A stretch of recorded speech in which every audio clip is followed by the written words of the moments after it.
Hello everyone, ಎಲ್ಲರೂ ಹೇಗಿದ್ದೀರಾ? KCET ಅಂತೂ ಮುಗ್ದೋಗಿದೆ. ಸೊ ಈಗ ನೆಕ್ಸ್ಟ್ ನಿಮಗೆ ಯಾವ್ದು ಕಾಲೇಜ್ ಹಚ್ಚಬೇಕು, ಕೌನ್ಸಿಲಿಂಗ್ ಪ್ರೊಸೆಸ್ ಹೆಂಗಿದೆ, first round, second round, third round ಹೇಗಿರುತ್ತೆ, ಆಮೇಲೆ ಯಾವ ಕಾಲೇಜ್ ಸೆಲೆಕ್ಟ್ ಮಾಡಬೇಕು ಬೇಸ್ಡ್ ನೀವು ರ್ಯಾಂಕ್ ಅಂಡ್ ಕ್ಯಾಟಗರಿ. ಸೊ ನೀವೆಲ್ಲ ಡೌಟ್ಸ್ ನ ಕ್ಲಿಯರ್ ಮಾಡಕ್ಕೆ one of my friend is conducting a free webinar. ಹೌದು, ಇದು ಫ್ರೀ ವೆಬಿನಾರ್ ಆಗಿದೆ. You don't need to pay anything. ನೀವು ಇದನ್ನ ಜಾಯ್ನ್ ಆಗಿ ನಿಮ್ದು ಏನೇನು ಡೌಟ್ಸ್ ಇದನ್ನೆಲ್ಲ ಕೂಡ ಕ್ಲಿಯರ್ ಮಾಡ್ಕೋಬಹುದು. ಡಿಸ್ಕ್ರಿಪ್ಷನ್ ಮತ್ತೆ ಕಮೆಂಟ್ಸ್ ಒಂದು ಲಿಂಕ್ ಕೊಟ್ಟಿರ್ತೀನಿ. ಅದು ವಾಟ್ಸ್ಆಪ್ ಗ್ರೂಪ್ ಲಿಂಕ್ ಇರುತ್ತೆ. ಸೊ ಅದ್ರಲ್ಲಿ ನೀವು ಜಾಯ್ನ್ ಆದ್ಮೇಲೆ ತಿಳಿಸಿರೋ Google Meet or Zoom link. So ಅಂದ್ರೆ ನೀವು ಜಾಯ್ನ್ ಆಗಿ he will explain each and everything, first round, second round, third round ಹೆಂಗಿರುತ್ತೆ, how to make the college list based on your priority, based on your ranking, ಆಮೇಲೆ ಎಷ್ಟು maximum college ನೀವು ಹಾಕ್ಬೋದು ಪ್ರತಿ ಒಂದು ರೌಂಡ್ ಅಲ್ಲಿ. And first round, second round ಹೇಗೆ you can eliminate the colleges, move the priorities of the colleges. So each and every detail ಆಗಿ ಅವ್ರು ನಿಮ್ಗೆ ತಿಳಿಸ್ತಾರೆ. ಆಮೇಲೆ ಕೌನ್ಸಿಲಿಂಗ್ ಪ್ರೊಸೆಸ್ ತುಂಬಾ ಇಂಪಾರ್ಟೆಂಟ್ ಆಯ್ತಾ. Many of my friends who got good ranking, ಅವ್ರು ಚೆನ್ನಾಗಿ ಕಾಲೇಜ್ ಸಿಗ್ಲಿಲ್ಲ, ಯಾಕಂದ್ರೆ ಕೌನ್ಸಿಲಿಂಗ್ ಅಲ್ಲಿ ಅವ್ರು ಸ್ವಲ್ಪ ಮಿಸ್ಟೇಕ್ ಮಾಡಿದ್ರು.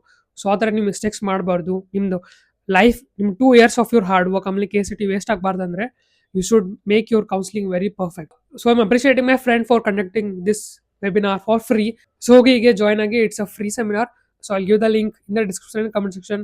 Go and join now. So ಅಷ್ಟೇ, ಸಿಗೋಣ ನೆಕ್ಸ್ಟ್ ವಿಡಿಯೋದಲ್ಲಿ. See you in the next video. Bye bye.